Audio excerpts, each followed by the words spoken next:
Now we are going to cover two other apps for the iPad that are very, very useful to education. First of all, Keynote. If any of you are in classes where you have to give a speech, do presentations, Keynote is a wonderful application. I have not had to use this yet myself because I have not been in a certain classroom area where I've had to use presentation, things like that. But just take a look at this. I mean, this is just a regular. It's kind of like if you have to do a PowerPoint. This even seems so much more to me powerful than PowerPoint does. I mean, take a look at this, guys. Here you are at the top here. Let's say we take this very first. Okay, here's just a slide. Say you're just doing a regular routine presentation. I mean, you tap there and look at that. I mean, it's a beautiful presentation, slideshow. I think it's great for you to have it if you're in one of those classes where you have to have, it's just very easy to use, we have to do slideshows and things like that. Come with my presentation. Let's say you have to do a new one. I'm going to do new presentation here. I'm going to pick one of these. Let's see here. Let's pick Renaissance. You go ahead and it gives you a template to use. I mean, it's very, very intuitive. If you have to use presentations, or if you ever think you will need to create a presentation that's very smooth, not too complex, but although you can add charts and tables, things like that, but just smooth animations, transitions, things like that you might be using for any type of presentation, a speech, anything like that. We have to get up and present something. I definitely recommend this app. It's perfect for things like that and those types of settings, and it's very, very useful. Now, the one that has been most useful to me over the past couple of weeks, definitely Pages. Pages is magnificent. I don't care what anyone says to you. I don't care what anyone says negatively about Pages. Pages is great. Pages is as good as Microsoft Word. That's right, I said it. Go ahead. It does lack some features from Microsoft Word, but for what I do with it, it is just as good. So right now, before I really get into Pages, I'm going to lead you on that assignment from a macroeconomics class. Macroeconomics, I was told, go home and write a current event on a current event that's happened in the last 2 weeks on international economics. So I went home, typed in here on Google, typed in international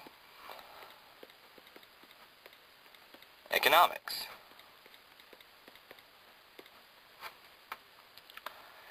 And I found my article. Whenever I found the article that I wanted to use, I clicked on it, I read through it, realized what I wanted to say, clicked out of it, and then went to Pages. I went to Pages and created this beautiful document. International Monetary Fund projects world economy to grow. I created a regular header. I created a header with my last name and a page number, and I double-spaced, and look at that. Your name appears at the top again with the page number. I mean, guys, think about it. This is everything you can do with Microsoft Word, but you can do it all on your iPad. So I typed the entire article on here, everything, went back, it's turned in portrait mode to leave it, and this awesome toolbar comes up, this is what gives you everything. Went back, clicked on it, down here at the bottom, found current event number 6, click this button, and I send it via email. Now, if you go to a college, you're going to have a computer close to you. People say, if you have to have a laptop, then what's even the purpose of even buying the iPad? Well, there's definitely a purpose. I mean, this thing is a lot more mobile, a lot cooler, and a lot more intuitive. But what I did here was I just clicked .doc, and I'm exporting it, and then I just send it to my own email, like I'm doing now.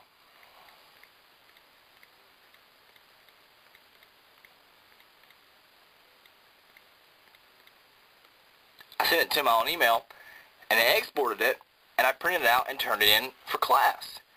I mean, it was so easy to do, and it's so intuitive. It's just so much better. It's so much more fun, so much more convenient than Microsoft Word. Here's another thing that I created. A study guide for an AP Lit class. I'm helping out with one of the AP Lit classes, and for this, I created a study guide for Mice and Men. They were having an AP exam coming up, so I thought I'd help them out with a little bit of novel notes. And I created this list. I mean, author, significance of title. I typed this entire thing on my iPad. I mean, it's a 6-page document. See down here at the bottom you have a little footer that says AP English Literature Review of Mice and Men. And over here you have page 1, and you have that all the way down the bottom. I mean, it's incredible what all this thing will do, what all pages will do. Now, getting into the accessories. I used the iPad dock, just like this, and the iPad Bluetooth keyboard. Now some of you are going to ask, why did you even bother getting the dock and the iPad keyboard? Why didn't you just get the iPad keyboard dock? And here's my answer. Because right now, I can sit this here, and I can type from way back here. Whereas with a keyboard dock, you are limited to that. You can't move it. It's stuck. If you want to type with it, it's got to be on there. Here, I can move this back here, sit comfortably away, and still be able to type. That in itself is enough for me to want to purchase both. And I can still charge just like with a keyboard dock and all those types of things. So that is a great investment to me. It's going to be comfortable whenever you're typing. And also, they come apart separately, so they're easier to slip into a bag rather than if you have one device stuck together. There's not really a pocket that's convenient for having those two stuck together. What I'm going to do right now is I'm going to show you guys really quickly how to start a document, because a lot of people don't know how to do double space and things like that. So I'm going to go back here, do new document, start with a blank one. It gives you a lot of templates and things like that. Alright, so first of all, if you want to add a header, you go to document setup here, you click the little tool click the little wrench by the top and go to tools. You can do tap to edit header, tap to edit footer. If you want to do a header with a page number, you type in, you click the page here, the number sign here, excuse me, the pound number sign. You can choose how you want your page numbering to be, and then you just type in, like say I did my last name. I don't have the keyboard turned on right now, but you type in your name right there, and that'd be all you do for that, and you have yourself a header. Alright, now let's say you start typing, go up here to the top and click on the I for information, and you can select if you want it to be a title, subtitle, things like that. Text options, you can go to different text, the font, the color, the size. Then you can go up here to layout.